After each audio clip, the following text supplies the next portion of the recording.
Hey everyone, welcome back in our judicial classes, that is AK judicial classes. आप सभी का अपने एके judicial classes में स्वागत है।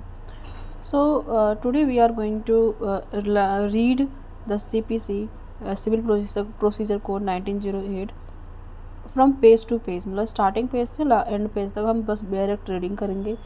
मैं आपको डायरेक्ट रीडिंग करना यहाँ पे थोड़ा समझाऊंगी, और उसके साथ साथ हम इसके थोड़ा बहुत जो रीडिंग केसेस होंगे उसको भी हमें यहाँ पे रीड करेंगे। बट मेनली पर्पज़ है कि हम एक बार फर्स्ट टाइम पूरा डायरेक्ट रीड करें और उसको मैं समझाऊँ उसके साथ साथ। ठीक है, चलिए स्टार्ट करते हैं। The code of civil procedure code जो है 1908 का ये एक्ट है, और एक्ट नंबर 5 मतलब बिल नंबर 5 था। उस टाइम जब ये एक्ट को कोर्ट में इंट्रोड्यूस किया गया था, कोर्ट मतलब पार्लियामेंट में इंट्रोड्यूस किया गया था, उस टाइम में 5th नंबर का बिल था। तो ये 5वें नंबर का था 1908 में। ये 5वें का नंबर, 5th का नाम यही होता है, और इसके ऊपर एक 1 लिखा हुआ है बैरेक्ट के ऊपर। तो इसका मतलब यहाँ पे जो फर्स्ट प्रोविज़न दिया हुआ है वो पूरा फर्स्ट पॉइंट जो दिया है नीचे, वो इसके बारे में बेसिक नॉलेज दे रहा है। ठीक, ये जो बैरेक्ट मेरा ये वाला है, देख सकते हो आप। ठीक है, इस बैरेक्ट से हम पढ़ रहे हैं।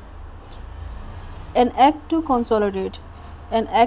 consolidate and amend the law relating to the procedure of the court of civil judicature, मतलब एक ऐसा एक्ट है जो कंबाइन किया गया है, बहुत सारे अलग अलग लॉ को मिला के एक प्रॉपर लॉ बनाया गया है जिसको कंसोलिडेट कर दिया गया है। यहाँ पे कंसोलिडेट वर्ड को ज़रूरी है पढ़ना, क्योंकि ऐसे क्वेश्चंस पीटी में आ जाते हैं। क्या ये अमेंड ही है या फिर कंसोलिडेटेड है, या फिर ऐसे दिस एक्ट कॉल्ड ऐसा सीपीसी डायरेक्टली लिखा हुआ है, ऐसे ऑप्शंस में आ जाते हैं। तो आपको पता चाहिए कंसोलिडेट है और अमेंड है। ठीक है, और इसको हम अमेंड भी कर सकते हैं टाइम टू टाइम, इसका मतलब ये है सीपीसी का। नेक्स्ट हमारा बोल रखा है, यहाँ पे लिखा है where is it is expedient to consolidate and amend the law related to the CPC court of civil judicature, it is hereby enacted as follow. इसमें क्या बोला गया है, प्रिलिमिनरी पहला पॉइंट है हमारा। प्रिलिमिनरी में बोला गया है, फर्स्ट हमारा प्रिलिमिनरी चैप्टर होता है हमेशा, बेसिक नॉलेज जो देती है हमें। 4-5 सेक्शन होते हैं, फर्स्ट सेकंड थर्ड फोर्थ, मे भी 5th हो जाए, बट इसमें देखते हैं पहले क्या है। इसमें पहला हमारा जो है section short title commencement and extent, क्या इसका नाम है, कब ये आया और कहाँ से कहाँ तक ये फैला हुआ है। दिस एक्ट में be called as a CPC, इसका शॉर्ट टाइटल क्या है कि इस एक्ट को हम सीपीसी कहते हैं, जो 1908 में आया था। नेक्स्ट बोला हुआ है कि ये कब फोर्स हुआ, it come into force first day of January. तो इसको आप लर्न करने की ट्रिक बताती हूँ मैं आपको। आप सिविल जज बने, सबसे पहले आप क्या बनोगे, सिविल जज बनोगे। तो सबसे जनवरी में सबसे पहले आपकी अपॉइंटमेंट एज अ सिविल जज होगा। तो जनवरी फर्स्ट मंथ है, फर्स्ट टाइम आप सिविल जज बन रहे हो। सिविल से आप याद कर लो सीपीसी। ठीक, ऐसे लर्न कर सकते हैं, ट्रिक बना सकते हैं। बट ये 1909 में आया, 1908 में ये इनेक्ट हुआ। बट ये फाइनली इम्प्लीमेंट कब हुआ, कम इनटू फोर्स कब हुआ, 1909 में। जैसे हमारा बीएनएस हुआ ना 2023 में हुआ था पास, बट 2024 में लागू हुआ। It extend to whole India, पहले ये एक्सेप्ट भी था बट अब एक्सेप्ट हटा दिया गया है। हमें पता है कि 2019 का एक अमेंडमेंट हुआ जिसमें हमने हटा दिया है टर्म ये एक्सेप्ट वाला वर्ड, जम्मू एंड कश्मीर का रीऑर्गेनाइजेशन होगा।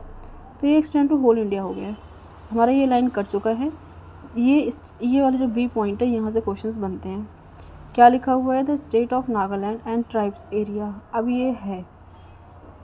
ठीक है, ये भी है अभी तक। Provided that the state government concern में बाई, इसमें ये लिखा हुआ है कि कुछ ऐसे एरिया हैं जहाँ पे जो एरिया नागालैंड और ट्राइब्स एरिया के बारे में बात किया जा रहा है, हमारे कॉन्स्टिट्यूशन में शेड्यूल में दिया हुआ है, उसके बारे में यहाँ बात किया। 6 शेड्यूल में दिया हुआ है, इसके बारे में बात किया गया है कि इन सारे एरिया, क्योंकि ट्राइब्स एरिया है, यहाँ के जो रूल एंड रेगुलेशन है, थोड़ा उसमें कुछ ना कुछ ऐसे प्रॉब्लम्स होती हैं। जो रूल एंड रेगुलेशन है वो अकॉर्डिंग टू द उस एरिया ऑफ कल्चर के अकॉर्डिंग बना जाएगा। तो वहाँ पे जब लागू करेगा पर्टिकुलर स्टेट तभी अवेलेबल होगा, अदरवाइज़ ये सीपीसी अवेलेबल वहाँ पे नहीं होगा। प्रोवाइडेड दैट, मतलब इसका कानून नहीं लगेगा। The state of government concern may be by notification या ऑफिशियल गजट, इन सारे स्टेट में हमेशा जो वहाँ की सरकार है नोटिफाई करेगी और लोगों को बोलेगी कि हाँ हम ये चीज़ लागू होने जा रहा है, तभी लागू होगा, अदरवाइज़ सीपीसी लागू डायरेक्टली नहीं होगा उस एरिया में, क्योंकि वहाँ का प्रॉपर जो स्टेट ऑफ नागालैंड है और सच ट्राइबल एरिया, इस केस में भी सब supplemental incidental consequential modification as may specified notified, जो चीज़ें यहाँ पे लिखी हुई हैं। यहाँ लिखा है ट्राइबल एरिया का मतलब वो टेरिटरी जो 21 जनवरी 1972 से पहले वाली एरिया थी, बिफोर थी, and were include in Assam as रेवर टू पैराग्राफ 20 शेड्यूल। आपको ये याद करना है 6 शेड्यूल, और ट्राइबल एरिया याद करना है, 21 जनवरी याद करना है, बस इतना याद करना है। In relation to the Amindivi island and eastern Godavari, अब ये सब क्वेश्चन ज़्यादा पूछते नहीं हैं, ये कोस्टल एरिया है, यहाँ के बारे में बोल रखा है। इन एरिया में भी आपके ये लॉ जो है अप्लाई डायरेक्टली नहीं होगा विदाउट नोटिफिकेशन। इसका एक केस था, वेस्टर्नली धाकर करके एक केस था, उसको आप देख लेना, तो उसे मैं बताऊंगी बाद में केस। अभी केस का एक साथ में सोच रही वीडियो बना दूँ हर एक सेक्शन का, तो उसको बनाऊंगी। तो ये हमारा फर्स्ट सेक्शन था जिसमें हमें सिंपल कमेंसमेंट, एक्सटेंड कहाँ था, extend state of Nagaland Assam याद रखना और 6 शेड्यूल याद करना बस। और नेक्स्ट हमारा डेफिनेशन आ गया है। डेफिनेशन में A2 लेके कंटिन्यू, यहाँ पे A2 नहीं है याद रखना, ये भी मैंने देखा है कि MCQs में पूछे हैं। यहाँ पे A से नहीं स्टार्ट होता, 2 का 1, 2 का B, 2 का C करते हुए 20 अराउंड है, ठीक। इसका हम नेक्स्ट वीडियो में पढ़ेंगे, शॉर्ट वीडियो बना रही हूँ मैं, next video back to back आएंगी, उस वीडियो में मैं इसको डिटेल समझाऊंगी इन सारे सेक्शंस को। Thank you.